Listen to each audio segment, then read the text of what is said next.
Bonjour à toutes et à tous, je suis très heureux de vous retrouver pour ce 153e webinaire Second Souffle. On se fait tout de suite un petit rappel des missions de Second Souffle. Alors, la mission de Second Souffle, c'est les TPE, dans les micro-entreprises, qui représentent 95% des entreprises en France. Depuis 2010, Second Souffle accompagne gratuitement ces entrepreneurs en difficulté pour qu'ils rebondissent avec leur activité ou un nouveau projet professionnel. Second Souffle agit en véritable SAV de l'entrepreneuriat et nous accompagnons ces hommes et ces femmes pour qu'ils ne restent pas seuls. Et puis notre deuxième mission, c'est la sensibilisation avec nos journées 24 heures et nos webinaires, bien sûr. Pour ceux qui ne connaissent pas cette plateforme de webinaire, ah oui, ça va, j'oublie, il faudra que je m'y mette. On cherche toujours beaucoup de bénévoles actuellement parce qu'on a une demande forte d'entrepreneurs en difficulté. Donc, on a besoin de tout. On a besoin de gens qu'on appelle des parrains, des marraines chez nous qui vont accompagner l'entrepreneur en difficulté. On cherche des experts métiers, ceux qui vont pouvoir agir sur un dossier en particulier ponctuellement. On recherche des ambassadeurs et on recherche des supports opérationnels. Donc, n'hésitez pas à aller sur le site internet, vous verrez 3 boutons. Le premier, c'est « Je suis en difficulté ». Le deuxième, c'est « Je veux être bénévole ». Et le troisième, c'est « J'ai plein d'argent et je ne sais pas quoi en faire ». Donc, n'hésitez pas à venir nous soutenir en cliquant sur ce bouton. Vos dons sont défiscalisables à 66% pour les particuliers et 60% pour les professionnels. Pour ceux qui ne connaissent pas donc cette plateforme de webinaire, vous avez en bas à droite 2 icônes, l'icône chat pour discuter entre nous, l'icône questions pour poser vos questions. Merci de bien poser vos questions sur cette icône questions. Si vous avez un souci technique, vous avez une aide ici, sinon vous fermez votre navigateur et vous vous reconnectez de préférence avec un Google Chrome ou un Microsoft Edge. Et au milieu, vous avez 2 icônes, un pour mettre en plein écran et un autre pour... j'ai l'impression que je l'ai pas mis, je le vois pas. J'ai peut-être pas mis, peut-être pour réagir. J'ai peut-être pas mis j'ai peut-être pas activé le truc. Bon, c'est pas grave. Et puis voilà. Donc aujourd'hui, un petit nouveau. Bonjour, mon cher Pascal. Bonjour à toi, bonjour à tous les auditeurs, on va dire, spectateurs, webinaristes, peut-être un nouveau nom. Oui, pourquoi pas, webinariste, c'est pas facile à dire, mais bon.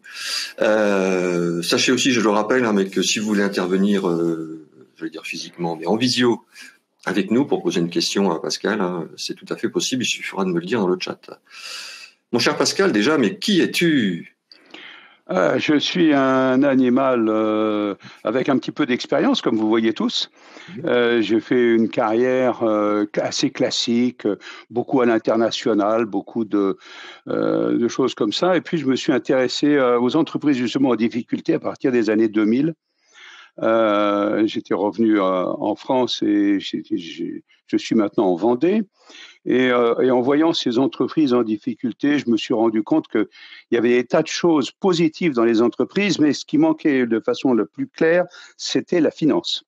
Donc, je me suis mis dans la tête de trouver des solutions pour convaincre les institutionnels de financer les entreprises en difficulté. Ça m'a ramené à l'université. Je suis maintenant à la fois chercheur à l'université de Nantes et patron d'une petite boîte qui propose aux entreprises le fruit de ma recherche, c'est-à-dire savoir évaluer leurs actifs immatériels. Voilà, j'espère que ça n'était pas trop long. Non, c'est bon, c'est bon. Alors, je ne sais pas si tout le monde a bien compris ce que c'est qu'un actif immatériel. C'est pas vraiment à l'ordre du jour aujourd'hui, mais on pourra en parler dans les questions-réponses, si tu veux bien. Si tu me lances sur le sujet, l'heure n'y va pas, il suffit. Bon, alors on y va pour ta présentation. Alors, donc, vous avez tous vu ce titre un petit peu accrocheur. Est-ce que vous vous demandez si vous pouvez gagner de l'argent avec la RSE? En fait, la vérité, c'est que c'est la RSE qui va vous faire gagner de l'argent. C'est plutôt dans ce sens-là que ça fonctionne, parce que il y a des études qui ont été faites, en particulier par France Stratégie, sur des entreprises françaises, des PME françaises, qui a montré que le fait d'appliquer de façon globale les différents principes de la RSE avait comme conséquence une amélioration de la rentabilité de l'ordre de 12%. Alors, parce que en fait, on penserait souvent que la RSE, c'est plutôt des charges. Hein, on se dit, mais ça coûte de l'argent de faire de la RSE. Et en fait, certes, il y a des charges, mais quand il y a un retour en fait d'investissement, puisque quand vous appliquez globalement la RSE, vous êtes plus rentable. Donc, d'un côté, vous vous faites plaisir et de l'autre côté, vous gagnez un peu plus d'argent. C'est en tout cas, c'est ce qui est avancé par France Stratégie. Et personnellement, je peux vous le confirmer. Ce qui se passe généralement, c'est que quand vous pratiquez la RSE dans les entreprises, vous créez un climat qui est plus favorable. Alors, et ça s'applique un peu partout, c'est plus favorable dans vos relations avec vos clients, avec tous vos autres parties prenantes. Et les gens viennent au travail plus volontiers, il y a moins d'absentéisme, enfin, tout ça, ça fait des éléments positifs de fédération autour de votre projet. Alors évidemment, les TPE, on a l'impression d'être un peu tout seul dans une TPE, mais c'est pas tout à fait exact, parce qu'il y a tous les gens qui sont autour, que ce soit les clients, les fournisseurs, les transporteurs, même l'État qui finalement a toujours un rôle en nous demandant un certain nombre de choses qui nous font perdre beaucoup de temps. Hein. Voilà, donc même une TPE, quelqu'un qui serait tout seul dans son entreprise, en fait, est au centre d'un écosystème. Et c'est cet écosystème qu'il faut faire vivre. Je pensais que tu allais me demander qu'est-ce que c'est que la responsabilité sociétale des entreprises, parce que on en parle beaucoup, mais je ne suis pas certain que tout le monde ait une définition très claire. Oui, c'est ça. Tout le monde connaît le terme, et je pense la plupart des gens font un rapprochement, dès qu'ils entendent RSE, ils pensent à écologie. Voilà. Alors, c'est vrai que il y a beaucoup de gens qui, quand ils parlent RSE, se limitent au côté environnemental. Mais en fait, dans RSE, il y a aussi le sociétal. Donc, il ne faut pas l'oublier. Et en fait, on a réfléchi un peu à trouver quelque chose qui explique bien ce que c'est ou ce que devrait être la RSE. C'est finalement la façon dont vous vous exprimez, c'est-à-dire plus précisément dont vous exprimez vos valeurs. C'est finalement, qu'est-ce qui vous anime, comment vous voulez le faire, avec qui vous voulez le faire. En fait, tout ça, c'est de la RSE. Et il ne faut pas croire que la RSE soit l'apanage uniquement des ETI ou des grands groupes cotés. Non, la RSE, ça intéresse tout le monde pour une raison très simple, c'est que même si on ne prenait que l'aspect environnemental de la RSE, comme on sait que les micro-entreprises représentent à peu près 95 à 96% des entreprises en France, ou dit autrement, même en termes d'emploi, 72% des salariés, on se doute bien qu'on ne pourrait pas arriver à quelque chose qui soit écologiquement neutre si on ne met pas dans l'équation les 72% des gens qui travaillent dans les PME. On ne peut pas laisser le boulot. Alors les politiques, ils font ce qu'ils peuvent, les grandes entreprises aussi, mais il y a besoin de tout le monde. On peut pas faire on peut pas imaginer un monde qui soit en équilibre sans que tout le monde participe. Alors, effectivement, après, puisqu'on a dit que ce n'était pas que une question environnementale, c'est aussi une question financière.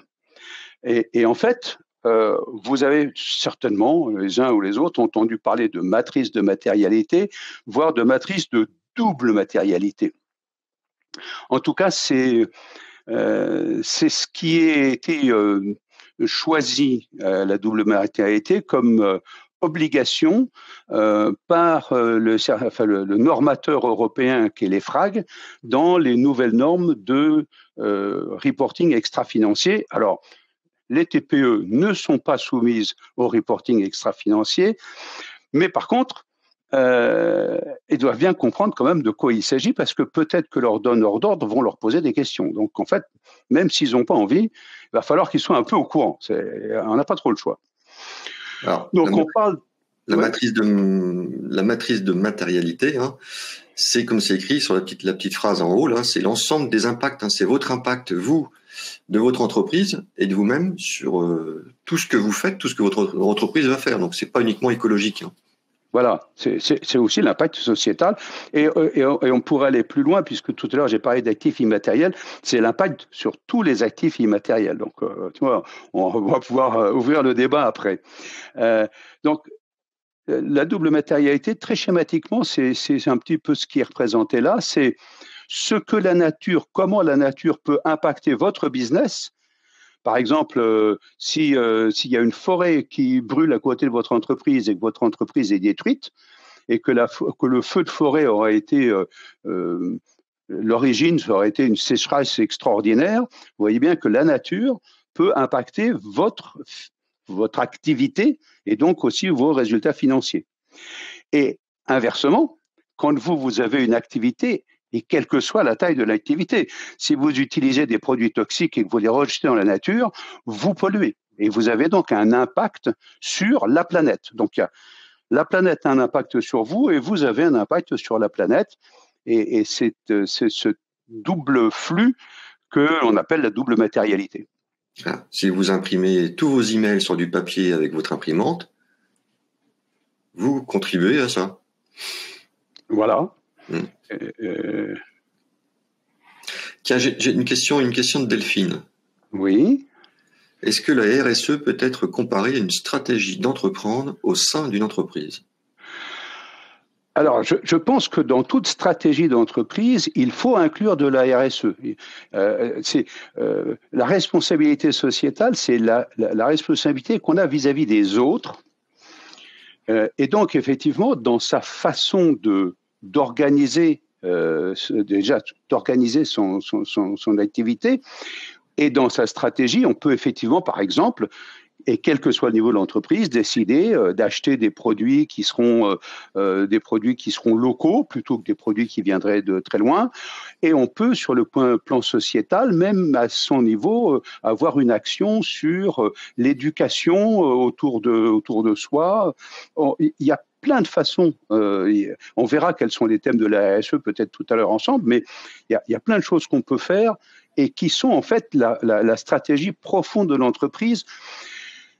On peut d'ailleurs dire que la RSE va être l'expression de la mission que l'entreprise se donne si elle a réfléchi à ce qu'était sa mission, c'est-à-dire ce qu'elle veut faire comme but final, quelle est vraiment la chose qui l'anime.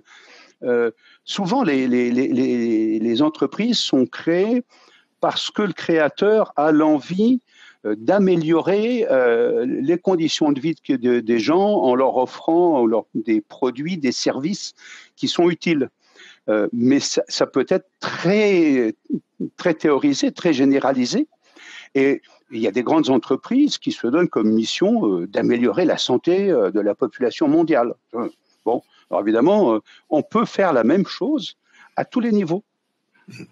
Donc oui, la RSE, c'est la base de la stratégie.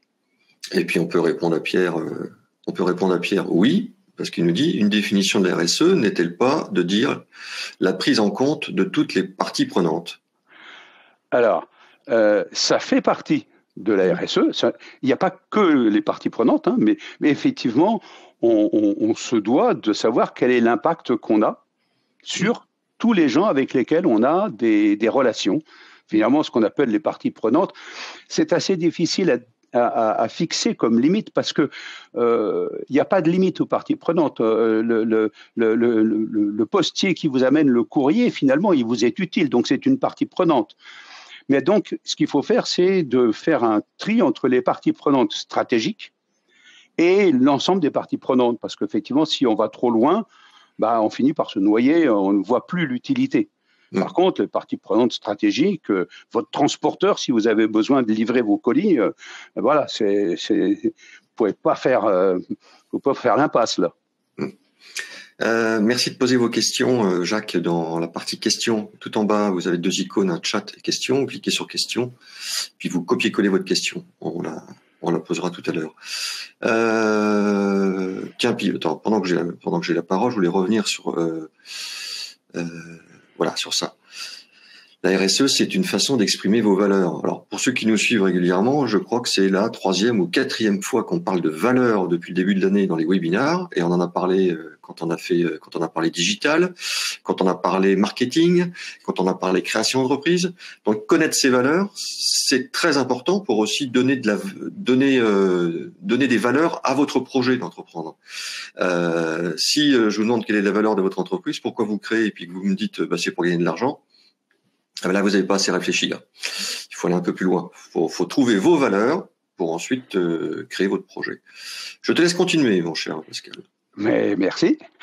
Alors, tu l'as très bien dit tout à l'heure, souvent les gens, quand ils parlent de RSE, ils parlent de tout ce qui est d'ordre écologique, on va dire plutôt environnemental. Et il faut bien se rendre compte, enfin je pense que la majorité d'entre nous ont lu les journaux et ont entendu parler de ce qu'on appelle les limites planétaires, mais effectivement, ces limites existent pour chacune des principales ressources. Alors, les principales ressources qui ont été étudiées, c'est le changement climatique en général, c'est l'érosion de la biodiversité, c'est le cycle de l'ozone, ou de l'azote, pardon, l'usage des sols, l'eau douce, les océans, voilà. Mais il faut savoir que sur ces 9 limites qui ont été choisies comme étant les limites planétaires, il y en a déjà 6 qui sont dépassées. C'est-à-dire que pour 6 de ces limites, on consomme plus que ce que la Terre n'est capable de régénérer naturellement. Et malheureusement, la mauvaise nouvelle, c'est qu'il n'y a qu'une seule planète habitable dans une distance de nous qui nous donne éventuellement la possibilité d'y aller. Donc, il va bien falloir qu'on rentre un peu dans les clous, ou sans ça, ça va mal se terminer. Ou alors qu'on trouve un passage pour accéder aux univers parallèles. Oui, on peut l'espérer, mais c'est peut-être pas si facile que ça, en tout cas pas sous une forme que l'on connaît. C'est peut-être des petits morceaux de nous de façon quantique pourraient aller ailleurs, mais nous, dans notre ensemble, avec notre enveloppe charnelle, ça va être compliqué pour l'instant. On ne sait pas trop faire. Voilà, donc c'est la responsabilité de tous, et quand on parle de RSE, on parle bien de responsabilité, que d'essayer de ne pas dépasser les limites planétaires. Alors, on voit qu'il y a en fait deux limites. Hein. Puisqu'il y a aussi le sociétal. Alors, la limite de l'environnement, c'est la limite maximale qui va pas dépasser, on ne va pas dépasser un minimum de consommation. Un maximum de consommation, pardon. Et puis, il y a une limite inférieure qui est la limite sociétale où, effectivement, il faut garantir un minimum à tous les salariés, tous les vivants de cette planète, de droits humains, de capacité d'éducation, de tout ce qui est le sociétal. Alors, voilà. Le fait de parler d'à la fois les limites extérieures et les limites intérieures, ça a été bien représenté par une chercheuse qui s'appelle Kate Raworth, qui a inventé l'image du donut, une espèce de beignet. Et donc, on ne peut pas dépasser l'extérieur, on ne doit pas rentrer à l'intérieur, on doit rester sur la couronne que représente le beignet. Alors, la couronne est assez large, heureusement. On peut être plusieurs à tenir. Alors, toutes ces considérations, en fait, je vous ai parlé tout à l'heure d'un petit peu dans quoi je cherchais actuellement, et je vous ai parlé de ces actifs immatériels. On va peut-être faire un tout petit détour pour en parler. les actifs immatériels, c'est tout ce qui est dans l'entreprise, mais que l'on ne voit pas et qui généralement ne figure pas dans la comptabilité parce qu'on n'a pas les preuves matérielles qui permettent de passer ça en écriture comptable, si je fais très schématiquement. Mais il faut savoir que ces actifs immatériels représentent à peu près 80% de la valeur totale d'entreprise. C'est pour ça que je voulais en parler aujourd'hui, parce que moi, je trouve que c'est très difficile de gérer une entreprise quand on connaît 20% de la réalité et qu'on ne connaît pas les 80% manquants. Donc, c'est pas d'hier qu'on parle d'actifs immatériels. On a commencé à parler d'actifs immatériels il y a presque un siècle. Et il y a rapidement des gens qui ont dit, voilà, il y a les gens, il y a la planète, on peut regrouper les actifs que nous ne voyons pas dans une taxonomie, dans une façon de décrire les choses. Et moi, j'ai fait un modèle dans lequel, effectivement, on dit que les actifs, il y a des actifs de 3 ordres, il y a 3 piliers, un pilier financier, un pilier humain organisationnel. Alors, financier, c'est évident, quand on n'a pas de trésorerie, on ne peut plus faire fonctionner l'entreprise.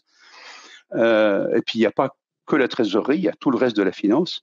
L'humain, l'organisationnel, si on n'a personne pour faire le boulot, ça s'arrête aussi. Et la soutenabilité, si on n'est pas soutenable, non seulement on va disparaître, mais on risque de faire disparaître les autres, ce qui est aussi quelque part un peu gênant quand même. Et alors, ce que j'ai amené un petit peu de novateur dans l'étude de ces actifs, c'est que j'ai dit, mais finalement, quand on gère une entreprise, et pareil, là, quelle que soit sa taille, qu'est-ce qu'on fait? On gère des risques. Du matin au soir, on gère des risques. J'ai pas reçu ma livraison, mon client m'a pas payé.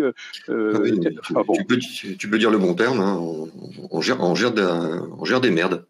Voilà, oui, c'est dit de façon imagée. Alors, on ne va pas supprimer les risques. En tout cas, moi, je ne sais pas comment faire pour les supprimer, ça. Mais par contre, je dis, on peut amoindrir les effets des risques. Et pour amoindrir les effets des risques, on a à notre disposition l'agilité.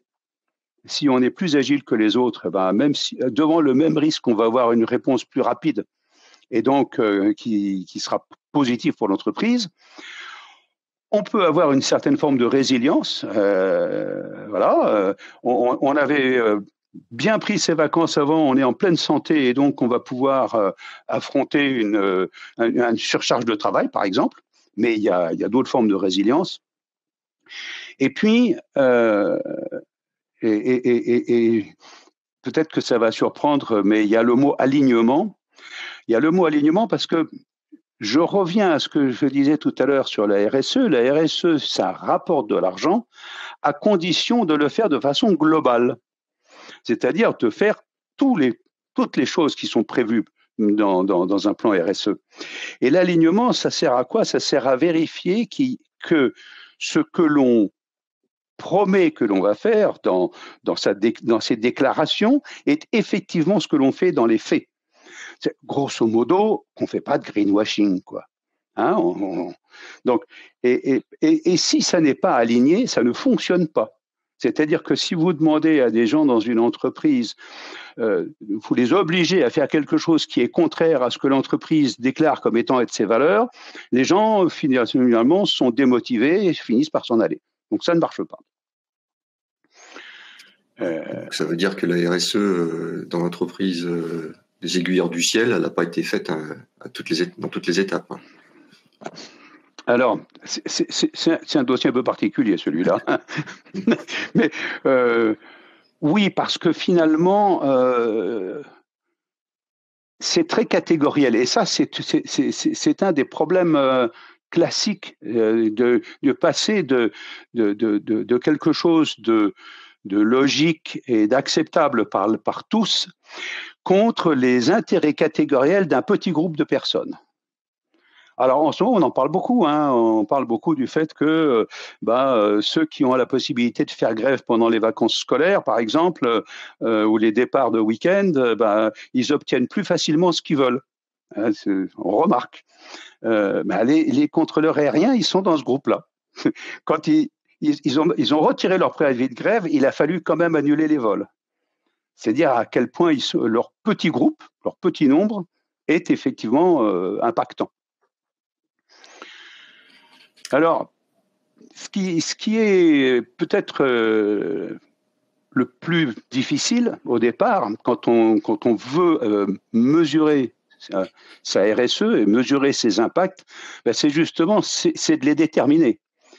Parce que comment est-ce qu'on va trouver ce qui est vraiment, ce qui impacte?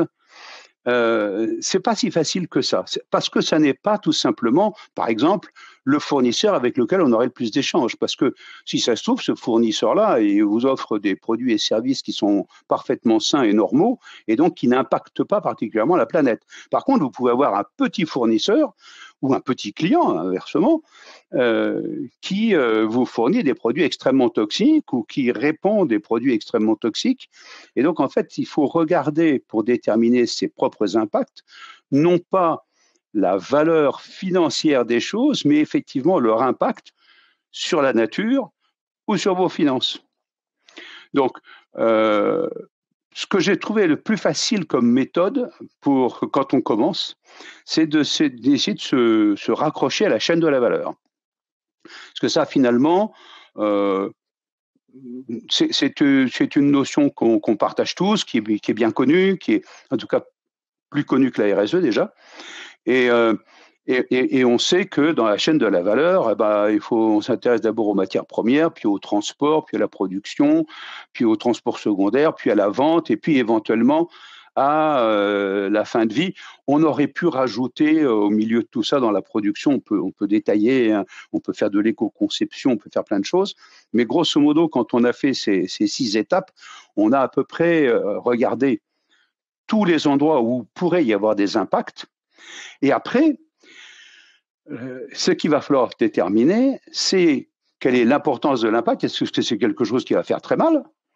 Est-ce que c'est très urgent ou est-ce qu'au contraire, c'est quelque chose que l'on voit arriver dans 10 ans, 15 ans, auquel cas on se dit j'ai encore le temps, ce qui n'est peut-être pas forcément une bonne idée d'ailleurs. Et puis il y a le troisième élément, c'est la probabilité. Est-ce que c'est comme si, est-ce que vous avez une chance d'être heurté par une météorite? La réponse est oui, en théorie. Vous pouvez être frappé par une météorite. Mais la probabilité est tellement faible que ça ne vous empêche pas de vous lever le matin et d'aller dehors. Enfin, il y en a qui se cachent sous terre, mais ce n'est pas notre cas là. Voilà, donc pour déterminer les impacts, le plus simple, c'est effectivement de se faire une petite liste de toutes les personnes ou entreprises avec lesquelles vous êtes en contact à l'intérieur de la chaîne de la valeur et à leur poser à eux les mêmes questions que vous vous posez à vous. Parce qu'il faut bien comprendre que quand on parle de matrice de matérialité, on parle de la matrice interne, c'est-à-dire dans votre activité, mais on parle aussi de toutes les parties prenantes. Donc, quand on va essayer de faire effectivement dans la pratique une matrice de matérialité, on va répondre pour soi et on va demander à ces parties prenantes de répondre pour eux et puis on va mettre le tout, vous allez voir, dans un tableau qui va nous donner une représentation de ce qu'est l'impact que l'on a sur la société dans son ensemble. Est-ce que jusque-là, c'est clair? Ou est-ce qu'il y aurait des gens qui voudraient poser des questions? Alors, il y a déjà des questions qui ont été posées, hein, mais on les posera, il n'y a pas d'urgence pour l'instant. Est-ce que c'est bon pour tout le monde? Oui, nous dit Olivier. Donc, écoute, tu peux continuer. On va continuer et puis on reviendra peut-être sur la question de Harald tout à l'heure. Si... Ouais. Voilà, hein, parce que c'est intéressant. On ne va pas l'oublier, Harald. Non, on ne vous oublie pas, Harald. Alors, il y a une deuxième façon d'essayer de trouver quels sont justement les impacts auxquels on est soumis ou que l'on fait subir aux autres, qui est de prendre les différentes catégories de parties prenantes et puis de se faire un petit tableau. Alors là, j'en ai fait un. D'ailleurs, c'est pas moi qui l'ai fait. Celui-là, c'est une entreprise qui s'appelle Goodwill Management qui travaille beaucoup sur la RSE, donc qui est un bon exemple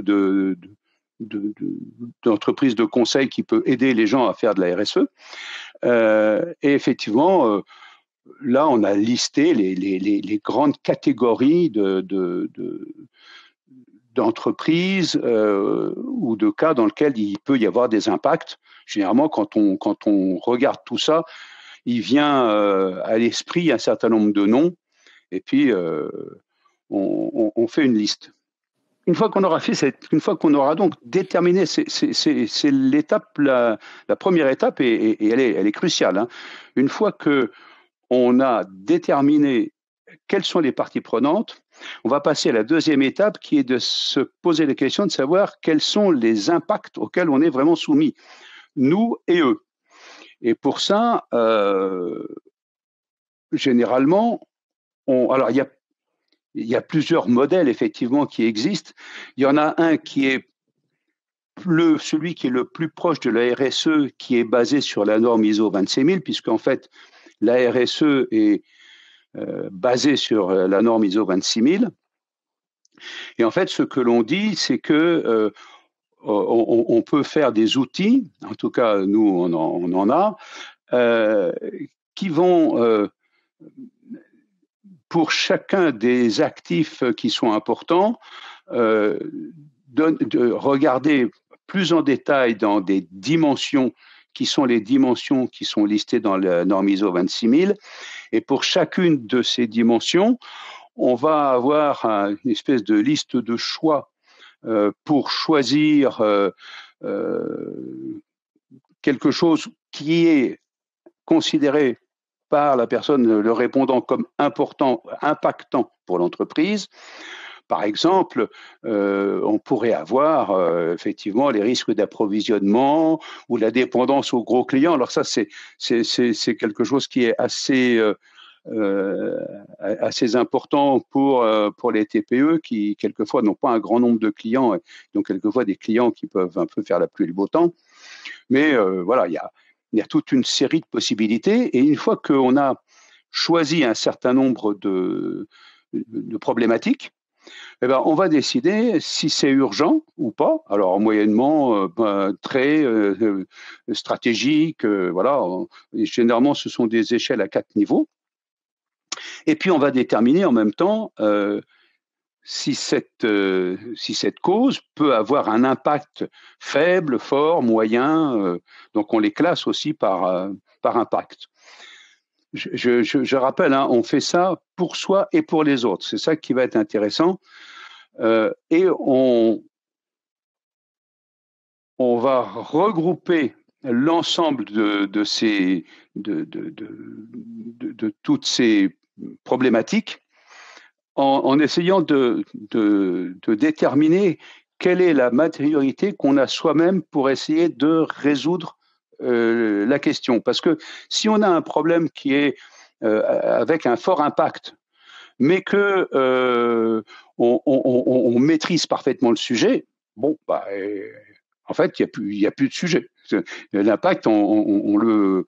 Bon, par contre, si on a une compétence ou une façon d'aborder le projet qui est faible, parce qu'on ne sait pas le gérer, si on ne sait pas le gérer, même un petit problème peut devenir demain le gros problème. Donc, on va évaluer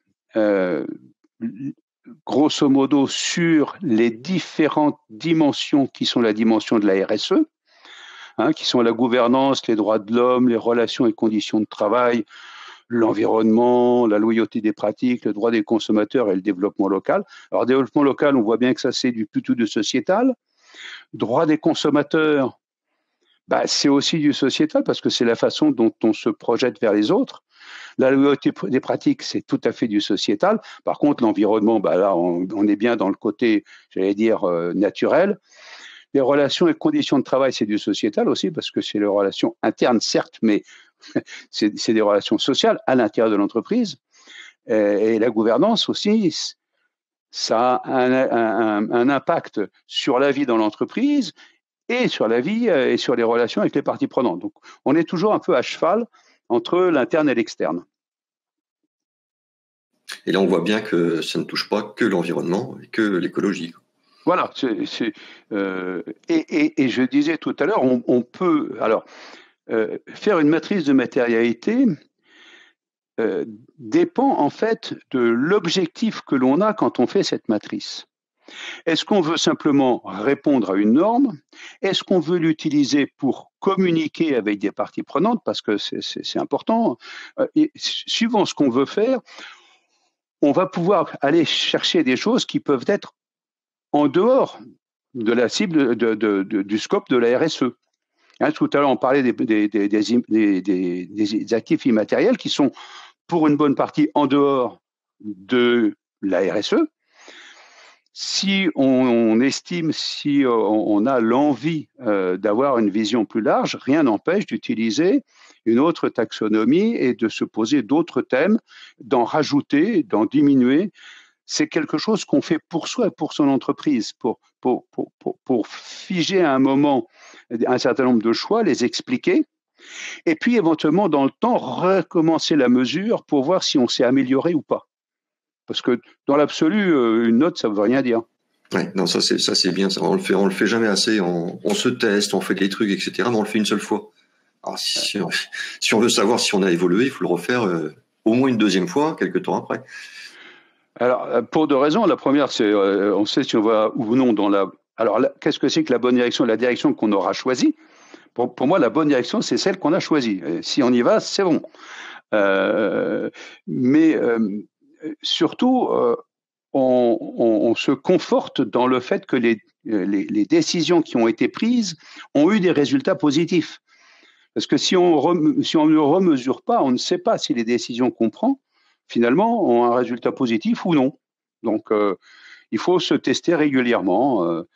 C'est un peu comme quelqu'un qui fait un régime. Hein. Il se pèse une fois dans sa vie, bah, il fait un régime, on ne sait pas pourquoi. Il veut grossir ou il veut maigrir, on ne sait pas. Ouais. Moi, la dernière fois que je me suis pesé, j'avais 22 ans. Oui. Tout va très bien. Hein. Eh ben voilà, mais tu n'as peut-être aucune envie de te reposer d'ailleurs depuis. Hein. Ah oui. Mais ceci étant dit, le surpoids, ce n'est pas ton cas, que je sache. Mais le surpoids est un problème qui devient un gros problème de santé publique. Ouais. Quand on a fait toutes ces considérations, on peut réussir. Alors, on peut le faire avec des outils classiques, hein, du genre Excel ou autre, ou avec des applications en ligne, mais on peut créer une représentation de l'ensemble de ces impacts.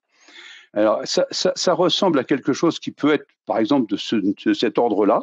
Vous aimez les webinaires Second Souffle? Alors abonnez-vous à la chaîne YouTube Second Souffle. Cliquez sur l'icône Second Souffle juste ici. Vous aimez cette vidéo?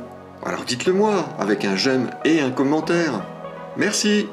Et là, effectivement, qu'est-ce qu'on lit là-dedans?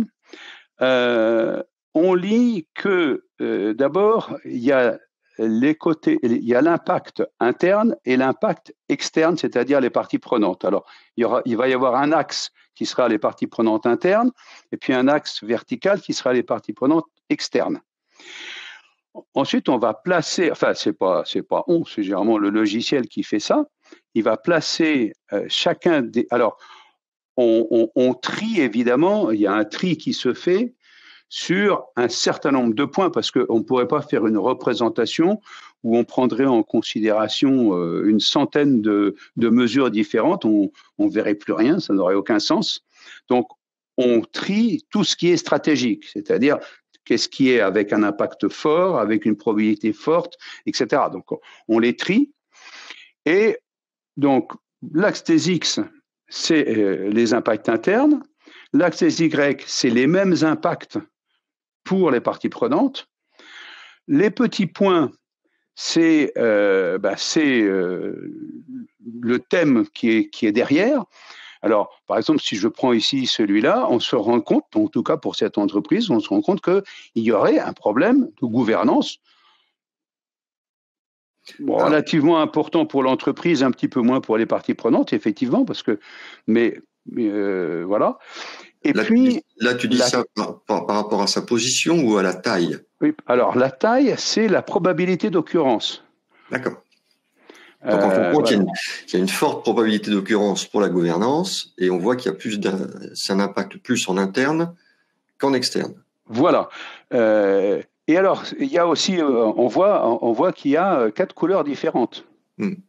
Et en fait, ces 4 couleurs, alors là, c'est un cas qu'on a voulu relativement simple, dans lequel on dit on prend les dimensions, les grandes dimensions dont on parlait tout à l'heure, c'est-à-dire les piliers et les dimensions externes d'agilité, etc. On leur donne à chacun une couleur, donc chacun des piliers a une couleur et les dimensions externes ont une autre couleur. Et comme ça nous permet de voir si par hasard nos problématiques ne sont pas liées à une partie de notre activité. Hein, déjà, donc visuellement, on se dit tiens, ce qui est jaune, finalement, il n'y a pas beaucoup de gros points. Ah, c'est bien. Par contre, on voit qu'on a des gros points verts. Bon, il va falloir peut-être regarder. Et puis, effectivement, ça va donc attirer l'œil du gestionnaire de l'entreprise qui va se dire, là, alors, il est utile de dire que cet exemple-là est totalement faux. Je veux dire, c'est pas une entreprise réelle. Hein, mais on se retrouverait ici avec quelque chose d'important sur la loyauté des pratiques. Et on aurait un gros problème avec la marque produit. Ouais. Donc, alors, est-ce que... Vous voyez, marque produit, c'est la grosse boule rouge complètement à gauche. Hein. Ouais, je ne sais pas si on voit ma souris, mais... Non, on ne voit pas ta souris, justement. Ah, voilà, c'est la grosse boule rouge en haut à gauche. Et la loyauté des pratiques, c'est la boule moyenne à droite, plutôt en haut. Voilà. Mais on voit finalement que dans cet exemple-là, il y aurait un fort problème de développement local, c'est-à-dire qu'on ne s'intéresse pas ou pas suffisamment, ou on a un impact trop fort par rapport au développement local. Est-ce que tu peux nous dire, oui, avec ce graphique, avec cette représentation, est-ce qu'on voit, par exemple, pourquoi la marque produit est en défaut? Est-ce qu'on voit la raison? Alors, on ne le voit pas sur le graphique. Ah oui. On voit que la marque produit est un défaut, et en fait, ça sert pour se dire, il faut que j'aille creuser la réalité de mes problématiques sur la marque produit. Là, tu peux pas nous donner, il n'y a pas un exemple qui nous dit, voilà, j'ai un problème avec ça, et je vois, grâce à ces graphiques, que c'est à cause de ça. Alors, on sait le faire. On sait le faire, mais pas sur la matrice de matérialité. On sait le faire quand on fait un questionnaire complet sur l'ensemble des actifs de l'entreprise. Ce qui est éventuellement une étape à faire après. D'accord. Voilà. Là, c'est plus une question de prise de conscience. Et c'est plus une façon de... c'est un outil qu'on va utiliser, en fait, on va y venir, c'est un outil qu'on va beaucoup utiliser pour communiquer. Alors attends, excuse-moi, parce que je crois que Delphine n'a pas bien compris. Delphine dit, la matrice de double matérialité représente-t-elle sur ce graphique les points d'amélioration sur lesquels il faut agir dans le court terme? Alors, c'est une excellente question. Pardon. Attends, j'ai été trop vite, oui. Non, c'est moi, on a cliqué tous les deux. Alors, effectivement, on peut se dire que tout ce qui est a priori dans le cadran en haut à droite, c'est quelque chose sur lequel il faut agir rapidement, hein, puisque ça serait quelque chose qui serait très impactant et qui impacte tout le monde, puisqu'il y aurait beaucoup de parties prenantes qui auraient le même problème, un gros impact sur notre entreprise aussi. Donc, effectivement, on peut se dire, on peut diviser le tableau en espèces de cadrans et se dire le cadran qui serait en haut à droite est un cadran prioritaire. Mais en fait, la bonne réponse, ça dépend de ce que veut faire l'entreprise et de sa stratégie. Une fois que vous savez quels sont les impacts, le chef d'entreprise, il est le seul à pouvoir décider ce qu'il veut faire et ce qu'il ne veut pas faire. Si vous êtes dans une entreprise où, par exemple, le problème des droits humains arriverait comme étant quelque chose d'absolument primordial, mais qu'en fait, c'est quelque chose qui ne vous intéresse pas parce que c'est pas votre problème, hein, on peut imaginer ça, eh ben, vous dites, OK, j'ai un problème de cet ordre, mais je ne l'adresse pas. Par contre, il y a des gens qui vont se dire, parce qu'ils ont une sensibilité différente, que tiens, il y a un truc là, bon, c'est pas très important, mais par exemple, c'est lié avec, par exemple, les droits humains, et on peut être très attaché aux droits humains. Eh ben, on va aller le creuser, même si c'est pas forcément celui qui impacte le plus l'entreprise. Les outils sont faits pour aider les gens à voir où sont les problèmes et éventuellement à les aider à les résoudre. Mais c'est bien le chef d'entreprise qui décide ce qu'il fait, enfin, jusqu'à preuve du contraire. Hein. Alors, il nous reste 14 minutes. J'ai une question de Tony. Donc, bonjour au Tony de Chartres. Dans quel type d'entreprise se cache derrière ce graphique? Alors, je crois que c'est un faux, hein. C'est un faux. Oui, voilà. Justement, je voulais absolument pas qu'on puisse rentrer dans un débat de dire c'est une bonne entreprise, une mauvaise entreprise, etc. Il n'y a pas de bonne et de mauvaise entreprise. Donc, bon, le data, comment c'est fait? C'est fait par les échelles de mesure. Hein, comme les échelles sont sur 4 points, bah on multiplie les points. Enfin, je pourrais donner plus de détails à ceux qui veulent. Mais c'est avec voilà, quand on remplit un tableau, voilà, là c'est les parties prenantes. Ensuite, on répond aux questions. Et quelle est la problématique, l'objectif? Est-ce que c'est une urgence, un impact? Et une fois qu'on a fait le tour de tout ça, ça nous donne ce graphique-là. Ça donne ce graphique-là, oui.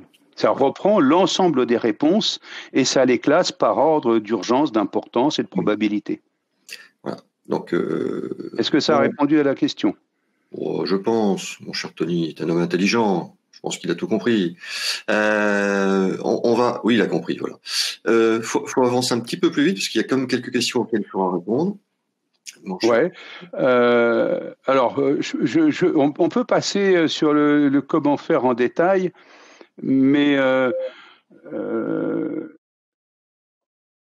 alors là, il y avait une chose qui était intéressante, c'est que la matrice de matérialité peut vous permettre d'améliorer votre image, parce que justement, on adresse des questions auxquelles on n'aurait peut-être pas pensé a priori, mais qui viennent des parties prenantes externes.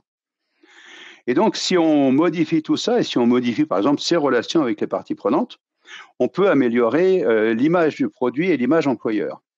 Alors, l'image employeur, aujourd'hui, c'est relativement important dans une période où il est un petit peu difficile de trouver des salariés. Hein.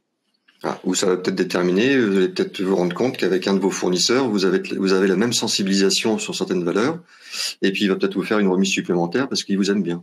Par exemple. Alors, ou sans aller jusqu'à des problèmes de remise, on peut se dire, ben, du coup, ce fournisseur-là qui partage plus mes valeurs, je vais le favoriser par rapport à un autre qui a des valeurs que je réprouve. On peut voir ça aussi comme étant une façon de mieux communiquer, c'est pour ça que je l'avais mis tout à l'heure, mieux communiquer avec les parties prenantes. Hein. Ouais. Le mieux communiquer veut dire mieux les connaître. C'est pas leur faire accepter ce que l'on veut, c'est leur donner des éléments factuels pour arriver à voir si on est sur la même longueur d'onde, est-ce qu'on a la même culture. On avance. On avance. Donc, pour résumer, quand on veut faire une matrice, il faut d'abord comprendre le contexte dans lequel on est. Donc, c'est-à-dire qu'il faut s'intéresser à son business plan si on en a un. Il faut faire une analyse réglementaire. Est-ce qu'on est dans les clous du point de vue des obligations légales? Il faut voir quelles sont les parties prenantes qui sont affectées. Ensuite, il faut identifier ses impacts, faire l'évaluation des impacts, des risques et des opportunités et faire un rapport à la fin où on essaye d'analyser ce qu'il y avait sur ce fameux graphique qu'on voyait tout à l'heure pour s'obliger à mettre des mots sur la réalité. Voilà.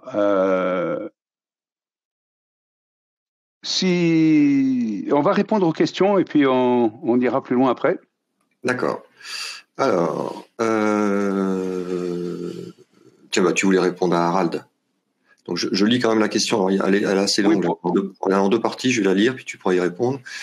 J'ai vécu une expérience culpabilisante et méprisable pour mesurer mon implication RSE. Je répondais à un questionnaire payant sans vérification, donc basé uniquement sur mes réponses, mais qui donnait bonne conscience à mon client sans réellement vérifier si mes réponses étaient sincères. Cette entreprise sous-traitait ce sujet à une entreprise qui ne vérifiait rien, mais cela donnait bonne conscience à son client. En fait, je faisais de mon mieux dans ma PME et mon client s'en satisfaisait, mais cela bien d'avoir... Mais cela semblait... en fin de compte, c'était pour lui donner une bonne note. Alors, il y a toujours des gens, malheureusement, qui utilisent des bonnes idées à mauvais escient. Et ça, on l'empêchera pas. Je regrette que l'expérience ait été mauvaise, mais en fait, si on le fait pour soi, si on le fait soi-même, on risque pas d'avoir ce genre de problème, parce que soit on se dit la vérité à soi-même, soit on se ment, et à ce moment-là, on sait que ça sert à rien. Donc, ce qui est intéressant, c'est d'ouvrir aussi le dialogue avec les autres pour voir si les relations peuvent être des relations à long terme ou pas. Finalement, tout ce qui est des actions qui vont aboutir à donner une bonne note qui ne serait pas méritée, bah, dans le temps, ça n'aboutira à rien de bon, parce que les mauvais côtés vont ressortir et donc les décisions de l'entreprise seront prises en fonction de la réalité, de la façon dont le sous-traitant ou le client va se comporter. On peut très bien décider de ne pas vouloir travailler avec tel client parce qu'il est, par exemple, il insulte vos salariés. Ça se voit malheureusement. Hein. Si par malheur vous avez un petit retard dans votre livraison, il y a des clients qui sont quelquefois un peu exagérés dans leurs propos. Hein, on va dire ça poliment. Moi, ça, je l'ai vécu dans un commerce. Ouais. Quelqu'un le patron qui engueulait ses employés devant tout le monde, devant les clients. Je peux vous dire qu'un an après, il avait mis la clé sous la porte parce qu'il avait plus de clients. Ah. Ouais. Alors effectivement, on peut aller beaucoup plus loin quand on fait les analyses d'actifs immatériels, en particulier sur la qualité de vie au travail,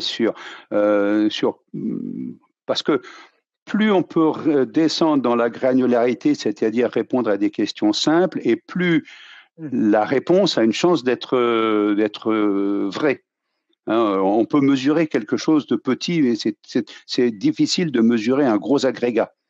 Hein, si on dit, tiens, je veux mesurer la bienveillance dans l'entreprise et qu'on pose une seule question à votre entreprise est-elle bienveillante, bah, c'est difficile d'avoir. Mais si par contre on pose une vingtaine de questions, une trentaine de questions et qu'on va dans le détail, on va avoir une image assez sincère. Ouais. Une question de Jacques. Existe-t-il des labels, des certifications ou autres qui permettent de communiquer les actions de l'entreprise dans le domaine de sa communication d'entreprise? Alors, en théorie, le seul label qu'on pourrait utiliser, ça serait par exemple le label Lucie, qui est l'application de la loi ISO 26000. Mais il y aura sans doute demain des labels qui seront basés sur les nouvelles normes de l'EFRAG. Donc, on verra quand ça va sortir. Il n'y a pas de... alors, généralement, ces labels, en plus, sont assez difficiles à obtenir pour des très petites entreprises. Parce que on doit répondre à des questions qui ne se posent pas dans l'entreprise, quoi. Tous ces labels sont faits pour des entreprises, plutôt des grosses PME ou des ETI. Et voilà. Mais le label Lucie est une exception qu'il faut noter quand même. Il y a Pierre qui nous dit qu'il existe aussi le label AFNOR RSE. Oui, on est plutôt dans la grosse PME. Enfin, ça dépend. Alors, les normes AFNOR sont assez contraignantes. Hein. Alors, l'ISO 26000, en fait, on dit que c'est une norme, mais ça n'est pas une norme, puisqu'il n'y a pas de notion de chiffrage. Ça reste qualitatif. Mais bon... Je te laisse terminer la presse. Attention. Oui, ce que je voulais dire à ceux que ça intéresse, c'est que remercier Second Souffle qui, qui vous propose en fait avec moi de vous le faire faire à vous-même en utilisant nos méthodes votre propre matrice de matérialité, enfin la vôtre et celle de vos parties prenantes. Si ça vous intéresse, vous m'envoyez un petit mail à l'adresse qui est là, pdeclarence@valueandco.com, et puis je vous enverrai, suivant, on se contactera et vous m'expliquerez quelle est la nature de votre demande exacte, et donc on choisira l'outil qui va bien pour vous, et s'il vous faut un peu de formation pour utiliser l'outil, on fera en sorte que ça soit possible aussi. Voilà, on n'est pas très nombreux aujourd'hui, on peut se le permettre. Merci à toi, Pascal, de proposer ça à notre public. C'est la deuxième semaine qu'on propose, la semaine dernière aussi. Hein, c'était Natalia qui proposait ses services de coaching gratuitement pour les bénéficiaires de Second Souffle. Donc, merci à vous deux. C'est normal. Il faut partager. C'est une des données de la RSE, le partage, je rappelle. Et puis, c'est quand même plus facile d'avoir une attitude ouverte vis-à-vis des autres que simplement d'attendre un retour monétaire immédiat. Ouais. Donc je vous remettrai l'adresse mail de Pascal dans le petit mail que je vais vous envoyer pour vous dire que le replay sera disponible. Alors je précise pour ceux que ça intéresse que donc c'est totalement gratuit, ça c'est évident, hein, et que effectivement la confidentialité des données est totalement garantie aussi. Il y a que eux mêmes qui verront leurs résultats. Moi je les verrai pas. Hein. D'accord. On est clair. Bon, évidemment, si vous travaillez sur un document Excel qui est dans votre Drive et que le Drive est hébergé en Chine, voilà. Là. Ce que font les gens avec leurs propres données, je suis pas responsable.